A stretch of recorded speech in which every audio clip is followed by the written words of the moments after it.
우리는 흔히 인생을 3차원의 인생이라고 그렇게 말합니다. 1차원의 인생은 귀로 들리는 것만 듣고 눈으로 보이는 것만 보는 극히 육신적인 그런 차원의 사람을 가리킵니다. 육신적인 그 이상의 것을 생각하지 못하고 아주 기본적인 그런 생각과 사고를 가지고 살아가는 사람을 가리킵니다. 2차원적인 인생은 조금 더 넓은 세계, 또 위의 세계, 또 미래의 세계를 내다보는 사람이죠. 그런 세계를 꿈을 꾸고 또 목표로 살아갑니다. 그것을 시를 통해서, 그림을 통해서, 또 음악을 통해서, 작품을 통해서 그 세계를 표현하고 사람들에게 알리려고 애를 많이 써요. 그걸 이제 소위 예술가들이죠. 예술가들은 좀 높은 세계를 추구하며 살아갑니다. 그런가 하면 3차원적인 인생도 있습니다.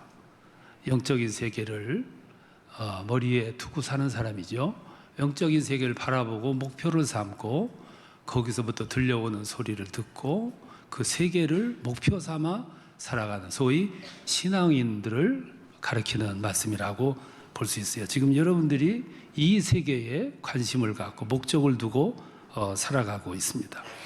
사람들은 하나님을 얼마나 잘 믿느냐, 잘 아느냐, 못 아느냐, 이 차원이 다를 뿐이지 이 세상 사람들은 다 하나님을 믿고 살아갑니다. 무신론자는 하나도 없다는 얘기죠. 옛말에 지독한 무신론자는 철저한 유신론자다라는 말이 있듯이 이 세상에는 그냥 해보는 소리지 무신론자는 하나도 없다는 거예요. 지금까지 무신론자로 대표적인 사람이 이제 니체라고 하는 철학자인데, 어떤 분이 이 니체를 조금 예민하게 검토를 해보니까 그는 무신론자가 아니더라 하는 결론을 나왔어요.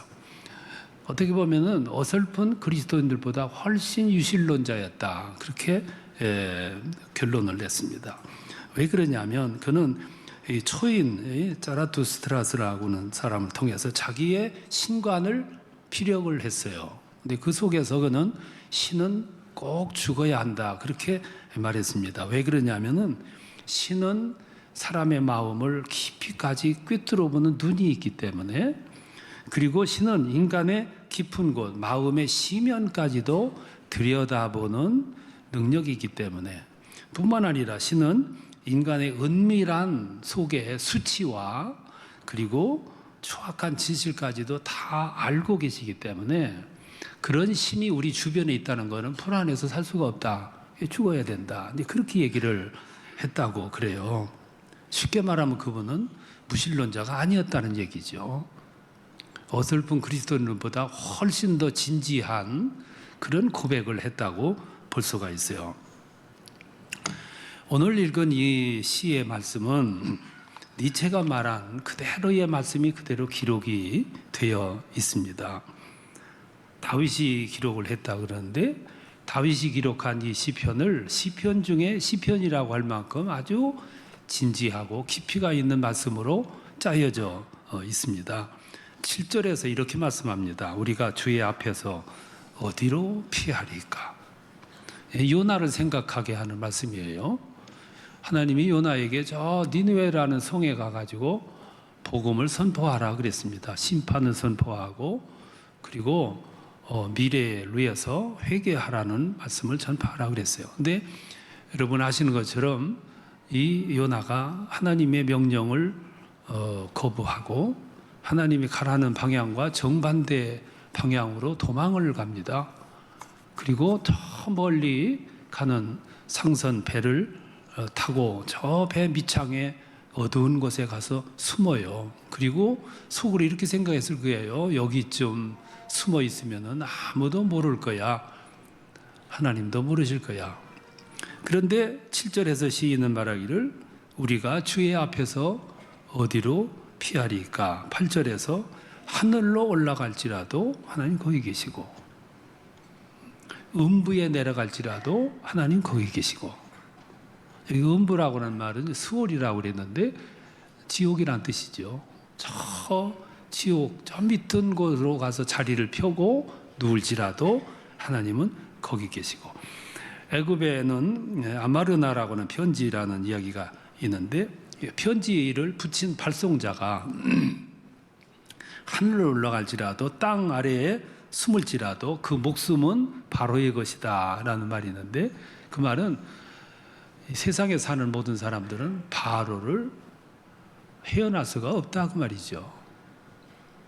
모든 사람들은 그만큼 바로의 손이 컸다는 얘기고 또 넓었다는 얘기고 그 앞을 피할 수가 없다는 얘기였죠. 하물며 하나님의 앞을 피할 수 있다고 생각하는 수 있겠냐 그 말이에요.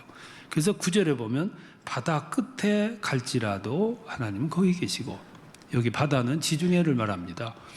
그 당시 사람들은 로마가 세상 끝인 줄을 알았고 또 지중해가 세상 끝인 줄 알았어요. 거기 새벽 날개를 펴고 거기까지 가서 숨을지라도 하나님은 거기 계셨다 그 말이죠. 10절에서 말씀하기를 거기에도 주의 손이 나의 오른손을 붙드심이라. 근데 어디 갈 데가 없다는 얘기예요. 그러니까 이 말씀은 하나님의 뜻을 이루고 살아가는 사람들한테는 축복의 말씀입니다.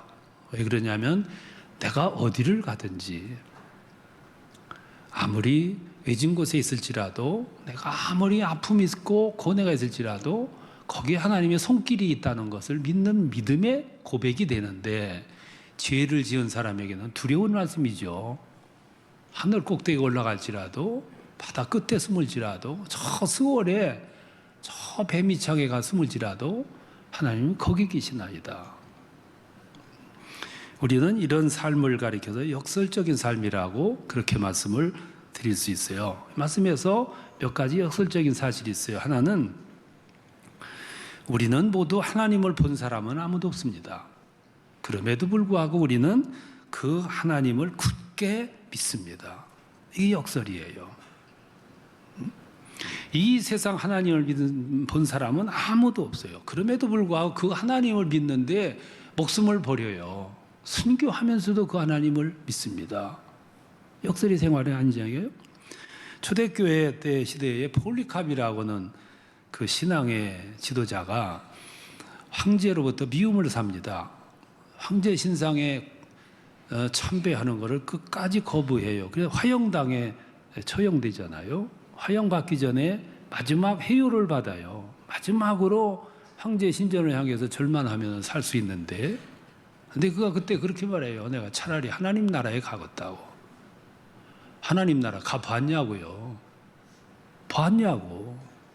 그런데 죽음을 무릅쓰고 그 나라를 지키는 거예요. 그 나라를 목표 삼고 사는 거죠. 언제 봤는데? 그러니까 그걸 우리는 역설의 삶이라고 하는 거죠. 제가 어려서 시골에서 자랄 때 어느 이웃집 한 분이 병 들어가지고 죽어가요. 근데 앰뷸런스가 와가지고 실어갑니다. 그의 어머니가 앰뷸런스에 실려가는 아들을 뒷모습을 이렇게 보면서 하염없이 눈물을 흘리다가 그 자리에 주저앉아서 기도를 해요. 주위에 모여있는 사람들의 눈길은 개념도 없어요. 죽어가는 아들을 위해서 거기서 눈물로 기도하는데 얼마나 간절한지. 그 어머니의 기도가 간절할 수밖에 없잖아요. 그 어머니는 배운 것이 없습니다. 학식도 없고 이론도 없고요. 신학 더군다나 없어요. 그런데 그 하나님을 향해서 그 부르짖는 기도를 드리는데 얼마나 철두철미하게 그 하나님을 신뢰하며 기도하는데, 지금도 어린 마음에서 경험했지만 지금도 마음에 생생하게 새겨져 있어요. 지식도 없는 사람이, 신학 공부한 사람도 아닌데, 근데 그 하나님을 향해서. 이 역설이잖아요. 오늘 우리들이 아침 일찍이 교회 나오느라고 수고 많으셨을 거예요. 뭐 그냥 와집니까? 외출하려면 수속이 얼마나 복잡한데, 더운 날씨인데, 교통은 복잡한데, 여기 나오시는데 여러분들이 왜 나오셨냐면 예배 드리려고 오셨단 말이에요. 누구한테 예배하냐면은 하나님한테. 그 하나님 언제 봤냐고. 그럼에도 불구하고 우리는 모든 것 놔두고 나와서 예배를 드리는 거예요. 여러분 생각하면 할수록 신비하잖아요. 역설의 삶이라고 그래요. 또 보이지 않는 하나님을 향해서 날마다 그 앞에 엎드려 우리가 친근한 말로 대화로 하나님과 대화를 주고받는 생활, 기도 생활. 이것도 역설이에요. 우리 그리스도인들은 날마다 또는 새벽마다 눈물로 기도를 해요. 어떤 분은 탄식하며, 어떤 분은 다급하게 부르짖으며, 어떤 분은 금식하면서 밤을 새워가면서. 어제도 그랬고 오늘도 그랬고, 우리들만 그런 게 아니고 2000년 전의 사람들도 그랬고, 서양 사람들도 그러고 우리들도 그러고 기도를 하는 거죠. 모든 그리스도인들은 만나보지도 못한 그 하나님 앞에, 보이지 않는 하나님 앞에 엎드려 다정하게 대화를 주고받으며 기도를 하는 거예요. 얼마나 진지합니까? 미래 젊은이가 장래를 위해서 하나님 앞에 기도한다는 그 기도 얼마나 여러분 진지해요. 다급한 문제를 앞에 놓고 기도할 때 여러분 얼마나 진지해집니까? 얼마나 진지한 대화예요. 어떤 처녀는 나한테 좋은 남편감을 주세요. 그렇게 기도하는데 목사님이 자기만을 위해서 기도하지 말고 이제부터 남을 위해서 좀 기도하라고. 그러니까 주님, 목사님 말씀 그렇게 하셨는데 그래서 순종하려고 합니다. 그러니 나는 이제부터 내 기도 안 하렵니다. 우리 어머니한테 좋은 사윗감 좀 보내주세요. 뭐 그렇게 기도했다고 그러는데, 하여간에 얼마나 진지하냐고 말이에요. 어린아이들이 부모 앞에서 이야기를 할 때, 뭔가 큰 대상을 향해서 뭔가 진지하게 의논할 때, 상담할 때, 성도들이 하나님을 향해서 네 미래와 장래와 내 운명을 위해서 진지하게 대화할 때, 그게 얼마나 여러분 진지한 기도냐 이 말씀이에요. 만나보지도 못했고 보지도 못했던 그 하나님 앞에 우리 그리스도인들은 날마다 새벽마다 때로는 눈물 흘리며 금식하며 대화하는 거예요. 이게 역설이에요. 우리는 역설의 삶을 이렇게 매일같이 살아가고 있다는 거죠. 그런가 하면 또 하나, 보이지 않는 세계를 믿는 거예요. 사람의 한계는 눈으로 보여지고 귀로 들리는 것만 믿는 습성이 있어요. 그게 인간의 한계이기도 합니다. 이런 사람들은 대화하는 걸 보면 보이는 것만 가지고 대화합니다. 대화가 항상 허리 이하의 것이에요. 왜? 보이는 것만 가지고, 듣는 것만 가지고 대화하기 때문에 그래요. 그런데 신앙인들은 그 세계를 훨씬 더 넘어요. 그래서 천국을 얘기를 합니다. 부활을 얘기하고 2000년 전에 십자가에서 죽으신 예수를 말하는 거예요. 구원을 말하고 영생을 말하는 겁니다. 차원이 다르고요. 높이와 깊이가 다를 수밖에 없는 거지. 땅에 발을 디디고 살고 육신을 가지고 살아가면서도 우리는 저 높은 세계를 쳐다보고 올려다보고 믿고 목표하면서 살아가고, 그 세계를 수직하기 위해서, 그 세계를 지키기 위해서 때로는 목숨을 버려가면서도 그 나라를 지키는 거예요. 요한계시록 21장에 보면 사도 요한이 기도하는 중에 환상을 봅니다. 환상 속에 하늘문이 확 열리면서 새 예루살렘 성이 쫙 내려와요. 천국의 모습이 보여진 거죠. 그렇게 보여지는데 보니까 그 모습이 마치 단장한 신부의 모습과 같았다 그래요. 찬란했죠. 그 모습을 표현하기를 11절에서 거룩한 성 새 예루살렘을 보니 하나님의 영광이 찬란하게 빛이 났고 그 모습이 지극히 귀한 보석과 같았고 수정과 같았다고 그랬어요. 얼마나 맑고 깨끗하고 환상적이었겠죠. 그러더니 22장 12절에 가서 음성이 들려요. 영적인 음성이 들려온 거죠. 보라, 내가 속히 오리니 내가 각 사람에게 행한 대로 갚아주리라. 그런 음성이 들려오는 거예요. 그러니까 그 모습이 환상적인 데다가 찬란한 데다가 그런 모습이 속히 주어지리라 약속을 하는 거예요. 그러니까 20절에 가서 사도 요한이 그 모습을 보고 너무 찬란하고 황홀하니까 고백하기를 아멘 주 예수여 어서 오시옵소서. 그리고 계시록이 끝나잖아요. 그러니까 이런 세계를 알고 보고 생각하고 살아가고 목적하고 살아가기 때문에 오늘 목숨을 던져가면서도 그 나라를 소유하는 거예요. 이게 안 믿는 사람들에게는 이게 상상, 이해도 안 되는 말씀일 수밖에 없는 거죠. 그래서 이 세상에 고난을 극복을 하고 순교하면서까지 신앙을 지키려고 하는 거죠. 그것뿐이 아니에요. 듣지 못하는 것도 듣는 세상, 이게 신앙의 세계예요.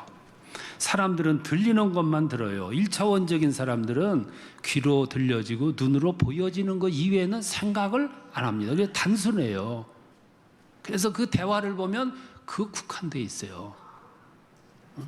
그런가 하면 그걸 넘고 조금 더 높은 세계를 바라보고 목적하고 추구해요. 상상 속에서 추구하는 거죠. 그 상상된 세계를 글로 표현하는 것이 시고 그림이고 음악이고 작품이란 말이에요. 그러니까 다른 사람들은 그 작품을 보면서 간접적으로 그 세계를 상상하는 거죠. 그런가 하면 3차원의 세계는 3차원의 인생은 그보다 더 위에 영적인 세계지요. 부활의 세계, 영원한 세계, 천국의 세계를 보고 목표하고 살아가는 거죠. 송명이라고 하는 시인 있잖아요. 소아마비에 걸려가지고 얼굴이 그냥 막 일그러진 분이 있어요. 영감은 아주 세련되지요. 그분이 이런 시를 썼어요. 나 가진 것 재물 없으나, 나 가진 건강 없으나, 나 가진 지식 없으나, 나 남이 없는 것 가졌으니, 나 남이 못 본 것 보았고, 나 남이 듣지 못한 소리 들었고, 나 남이 받지 못한 사랑 받았네. 공평하신 하나님이 나 남이 없는 거 갖게 하셨다고. 그게 역설이에요. 아주 기쁜 역설의 삶이죠. 남들이 상상도 못한 소리를 들었고 보았고 사랑을 체험한 거예요. 문제는 누구나 다 이 소리를 들을 수 있고 볼 수 있고 믿을 수 있고 알 수 있냐면 그거는 아니에요. 어떤 사람은 그걸 듣고 싶어도 알고 싶어도 믿고 싶어도 믿어지지 않아가지고 못 믿는 사람들이 세상에 여러분 얼마나 많아요. 그래서 신앙의 생활, 영적 생활은 신비한 생활인데 이 신비한 생활이기 때문에 영적인 도움이 없이는 불가능하고 그리고 깨달음의 은혜가 없이는 불가능한 거예요. 이 깨달음은 평안한 생활 속에서 안일한 생활 속에서는 주어지지를 않는 거예요. 그래서 우리 삶이 굴곡이 주어지는 거예요. 굴곡을 통해서 청각의 망가짐을 통해서 누군가는 아픔을 통해서 누군가는 헤어날 수 없는 그 어려운 환경 속에서 그 소리를 듣게 되고 그 세계를 보게 되는 거예요.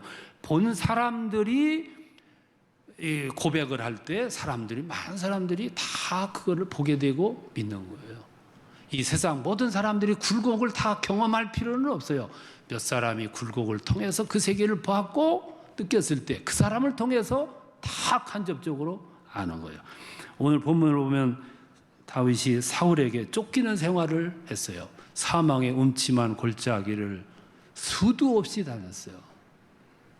범죄를 저지르고 나서 하나님의 불꽃 같은 눈을 보게 됐어요. 그리고 나서 고백한 말씀이 이 말씀이에요. 내가 하나님의 낯을 피하여 어디로 가서 숨으리까?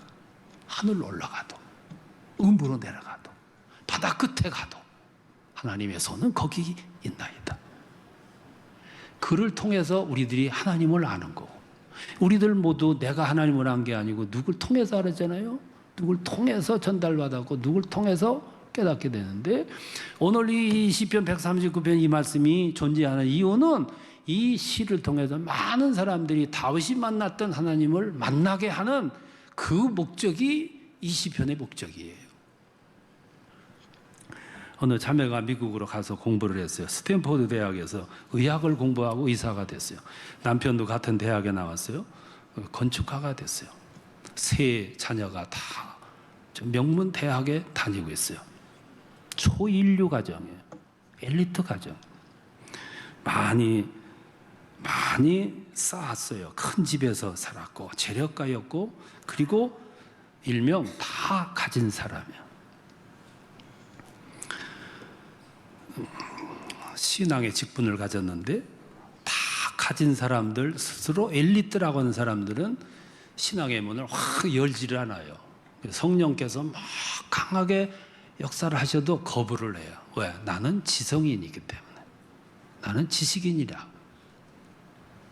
그러니까 신앙이 깊어질 리가 없는 거죠. 이분이 어느 날 몸에 이상이 생겼어요. 진찰해 보니까 폐암이었어요. 머리까지, 뇌까지 퍼졌다고 그래. 이제 불가능한 거죠.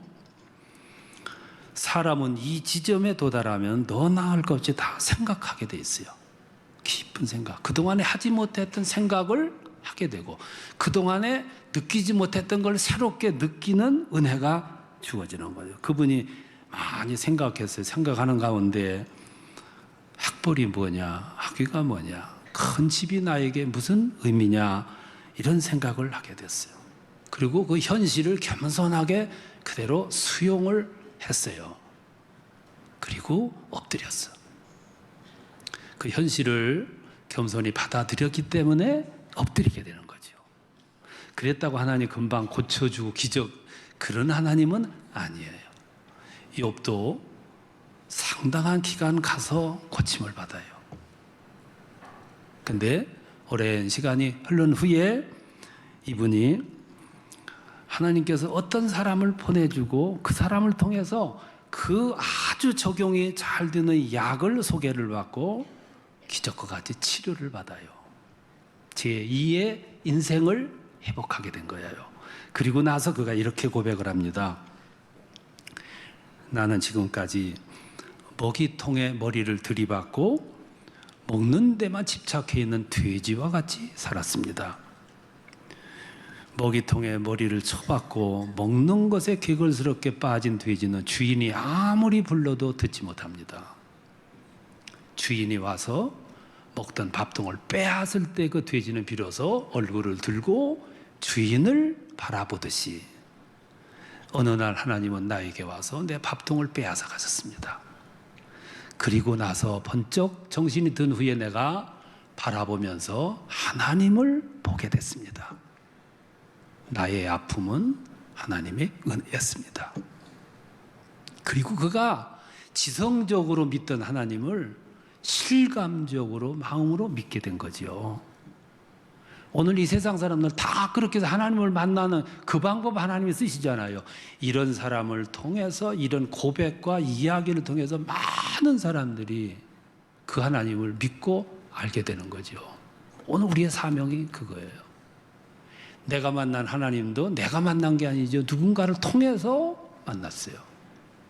나는 이 다음에 할 일이 뭐냐면 누군가에게 내가 그 하나님을 고백하고 나의 만남을 솔직하게 전해주고 간증을 하는 삶, 그 삶을 통해서 또 누군가가 나를 통해서 하나님을 만나게 되는 거예요.